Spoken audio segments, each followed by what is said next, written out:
ધોરણ 10માં અભ્યાસ કરનાર ડાંગ જિલ્લાનો આદિવાસી યુવાન બાપ દાદાના સમયથી ચાલતી પરંપરાગત ખેતી સાથે આ સ્ટ્રોબેરીની આધુનિક ખેતી કરી વધારાની આવક મેળવતો થયો।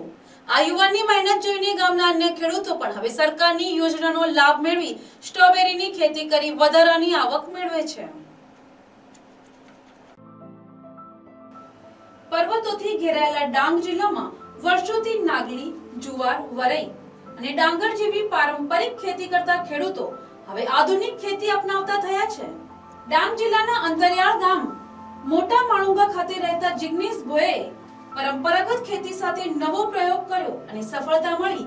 બાપ દાદાના સમયથી ચાલતી પારંપરિક ખેતીથી જીવનમાં કોઈ બદલાવ ન થયો ત્યારે જિગ્નેશે કંઈ નવું કરવાનું વિચાર્યું અને બાગાયત અધિકારી સાથે મળીને સરકાર કઈ રીતે સબસિડી આપે છે તેની માહિતી મેળવી। ત્યારબાદ આ સ્ટ્રોબેરીની ખેતી શરૂ કરી। આજે છેલ્લા 4-5 વર્ષથી તેઓ સ્ટ્રોબેરી, ટામેટા અને સફેદ મૂસળીની આધુનિક પદ્ધતિ મુજબ ખેતી કરે છે। મારું નામ જિગ્નેશભાઈ મધુભાઈ ભોયે, ગામ મોટા માણુંગા, તાલુકો વઘઈ, જિલ્લો ડાંગ। હું એક નવયુવા ખેડૂત છું અને હું પારંપરિક ખેતી સાથે સાથે આધુનિક ખેતી બી કર્યો છું। આધુનિક ખેતીમાં અમે સ્ટ્રોબેરીની ખેતી કર્યા છે।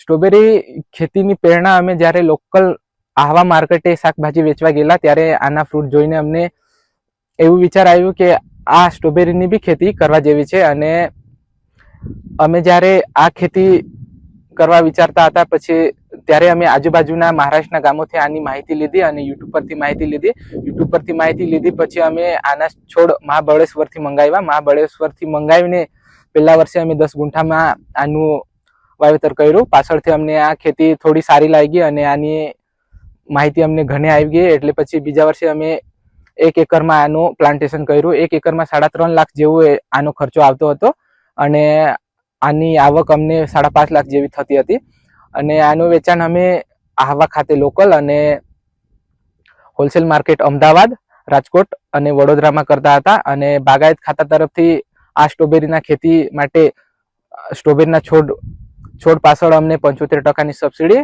અને સ્ટ્રોબેરીના ખેતી માટે વપરાતા મલ્ચિંગ પેપર માટે 75% સબસિડી અને આના બોક્સ પેકિંગ માટે 75% સબસિડી અને આ ખેતી થકે અમારા ગામવાળાને બી રોજગાર મળતી છે। હવે અમારા ગામના ટોટલી 15 થી 20 લોકોને આ થકે રોજગારી મળતી છે। જિગ્નેશ પહેલા ગુંઠામાં ખેતી શરૂ કરી અને આજે 2 એકરમાં કુલ 40,000 જેટલા છોડ રોપ્યા છે જેમાંથી તેઓ 20 થી 25 લાખની આવક થશે એવી આશા રાખી રહ્યા છે। ડાંગ જિલ્લામાં આ પ્રકારની સ્ટ્રોબેરીની ખેતી માટે સરકાર દ્વારા છોડ માટે 75%, મલ્ચિંગ પેપર માટે 75%, ડ્રીપ ઇરિગેશન માટે પણ 75%ની સબસિડી આપવામાં આવે છે। નમસ્કાર, તુષાર ગામિત, નાયબ બાગાયત નિયામક, આહવા ડાંગ। હાલમાં આપણે જોવા જઈએ તો ઠંડા પ્રદેશનો પાક સ્ટ્રોબેરી જે ખરો એ આપણે ડાંગ જિલ્લા માટે ખૂબ અનુકૂળ છે અને લોકો એ અપનાવી રહ્યા છે। ખેડૂતો જોવા જઈએ તો આપણે ત્યાં દિવસે ને દિવસે સ્ટ્રોબેરીનો પાક ખૂબ વધારે પ્રમાણમાં લોકો કરતા થયા છે। હવે વઘઈ તાલુકાની અંદર એક નવયુવાન ખેડૂત કે જે 10 પાસ છે અને તેણે સ્ટ્રોબેરીના પાકમાં ઝંપલાવ્યું છે। ગત વર્ષે પણ એમણે સ્ટ્રોબેરીનો પાક કરેલો, ખૂબ સફળતા મેળવેલી હતી અને સાથે સાથે આ વર્ષે પણ એમણે ખૂબ સારા પ્રમાણમાં અને વિસ્તાર થોડોક વધ્યો છે। એમણે 50 ગુંઠાથી વધારે એટલે કે 60 ગુંઠાની આજુબાજુ જો એમનો વિસ્તાર આ વર્ષે એમણે કરેલો છે।